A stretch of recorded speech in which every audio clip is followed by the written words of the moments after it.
Интервјуа, анализи, жешки теми. Политички магазин Пул на Радио Слободна Македонија со Славица Арсова.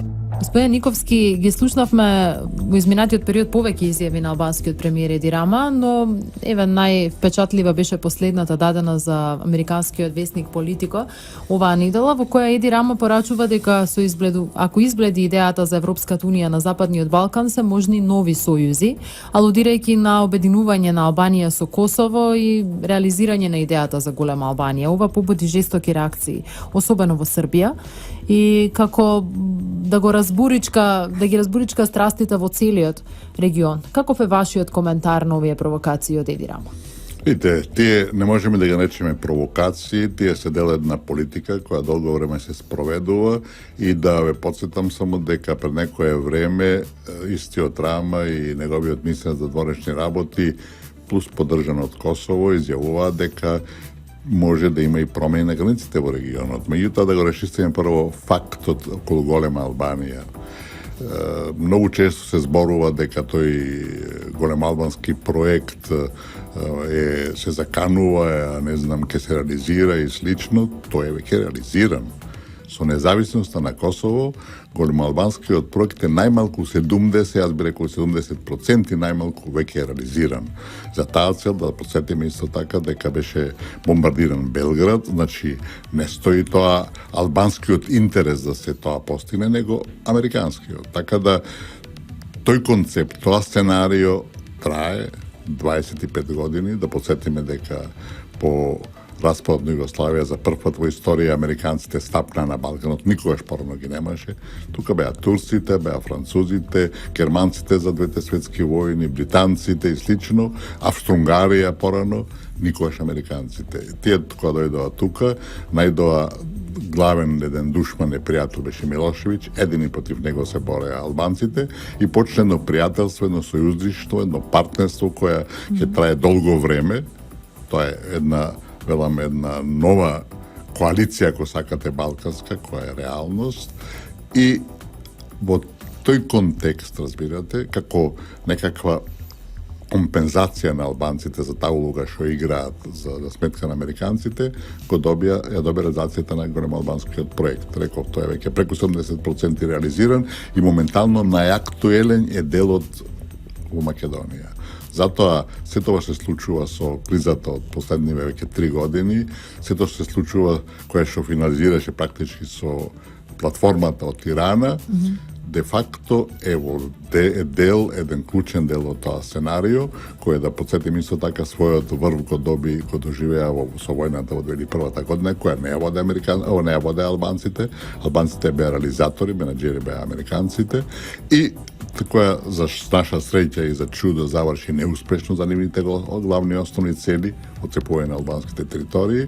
Дојде рамковниот Охридски договор, кој е катастрофален за Македонија и врз основа на тој договор де факто се земјата се руши од натре.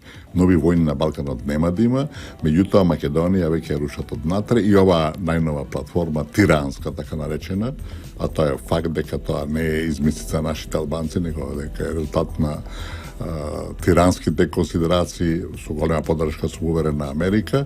Сега се предлага, значи, она што не беше постигнато со Охридскиот рамковен договор, со други зборови, треба да се руши Македонија, бидејќи тиранската платформа е антиуставна, таа е големо албанска платформа, разбирате, и зад неа стои и македонските албанци, кои со тоа покажаа дека се де факто тројански коњ на Тирана, и зад неа стојат американците, французите, германците и носител е, формален е Тирана.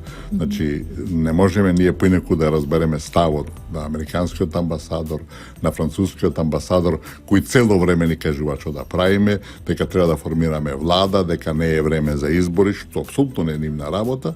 Ако ги прашате за тиранската платформа, викат нема став околу неа. Значи, изостанува ли реакција на Брисел и на Вашингтон, кога станува збор за, еве ќе се вратам повторно на Еди Рама, бидејќи се смета за ментор на оваа тиранска платформа. Видите, таа има пошироки корени, али носител де факто формален е Еди Рама. Изостанува ли нивна реакција на изјавите кои тој ги дава во изминатите? Не, имаме реакција. Како американскиот амбасадор вели дека немам став околу Тиранската платформа, тоа значи директна поддршка, разбирате.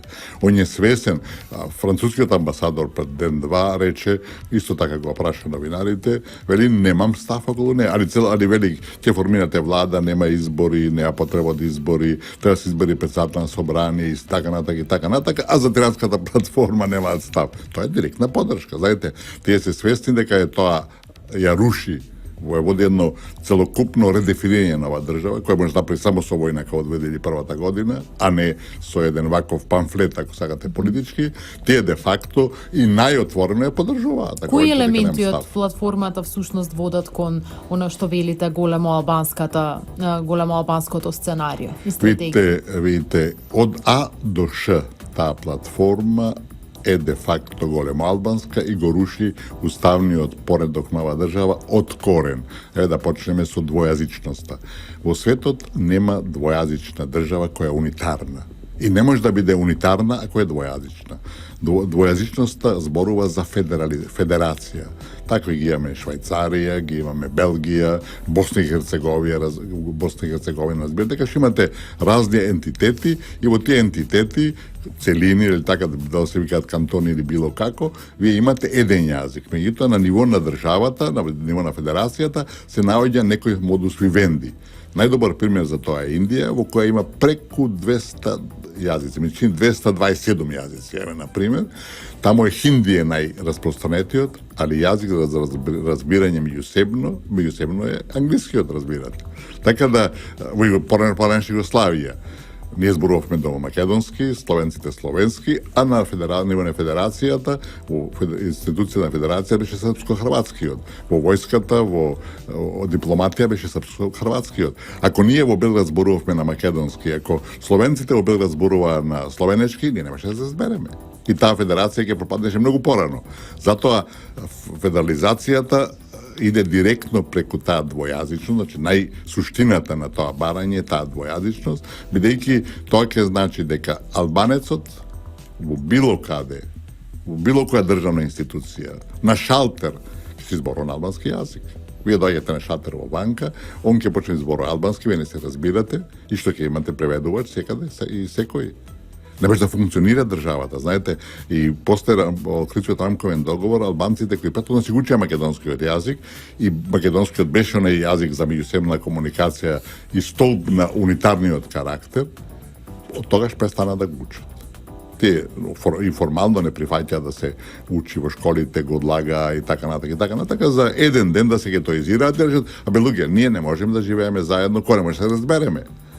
Со ова, веќе тоа е чекор напред за платформата, тие официјално бараат да се постави албанскиот јазик како равноправен, разбирате, што значи дека утре албанците ќе зборуваат на албански, македонците на македонски, ќе работат во една институција, нема се разбираат, албанците ќе пишуваат во било кое министерство, ќе пишуваат белешки, документи све на албански јазик. Што ќе правиме со нив? Како може да функционира хиерархијата, кој ќе ви дојде вашиот шеф на не знам оделение некоја, вие сте министер или директор и ви зборува на албански. Он ќе има право секаде и во секоја прилика да користи албанскиот јазик. А тие како што почнале, разбирате, со една таква голема албанска политика на нивните лидери пред народот не е многу што би рекле на таа линија, меѓутоа се повеќе и повеќе го мобилизираат и го водат во погрешна насока со нивната пропаганда, разбирате, тие на тоа и одат, кој ќе државата се покаже како нефункционална, значи мора да се разделиме. Така да на индиректен пат со таа двојазичност се оди во таа насока. Има едно чудо, мислам, од тој геноцидот. Геноцидот го објасни што го објасни Села, рече. Тоа е наш обид, рече, да се потврди дека албанците се староседелци на овој регион, значи не е на овој простор, значи не е тоа некоја форма за осуда на Србија, што некој мислите него они барат отворено да се покаже дека тие се тука староседелци, автохтоно население, а истовремено велат македонци немало пред 100 години. Значи нас не немало, биле тие, чија државата, значи нивна. Разбирате? Така да тоа се све модалитети на една политика која долгорочно се спроведува, а целта е јасна. значи дека се работи, да одиме кај сакате преку сите тие елементи кои се таму спомнуваат, бараат директно учествуваат во преговорите со Грција. Прво Македонија никогаш не смее да дозволи преговори со Грција, а тие бараат на еден вештачки, на еден насилен начин да учествуваат во тие преговори. Значи, институциите ги игнорираат. Значи, заборавајте ги институциите, ние ќе влеземе. Истото се работи и со Грција. Така да, сите елементи во таа, дури членството за НАТО, што за кое се залагаат, членството за НАТО во дадените услови, тие го форсираат и во ЕУ, со единствена цел да се прекрасти државата. Сите знаеме дека од 2008 година по самитот на НАТО во Букурешт, ставот на Брисел, Атина нема улога во таа, Атина е на маргините, ставот на Брисел и блокадата, уцената и ултиматумот, прво името, потоа членство, значи дека ако не, јас сакам да влеземе подхитно во НАТО и ЕУ, цената да се прекрстиме. Интервјуа, анализи, жешки теми. Политички магазин Пул на Радио Слободна Македонија со Славица Арсова.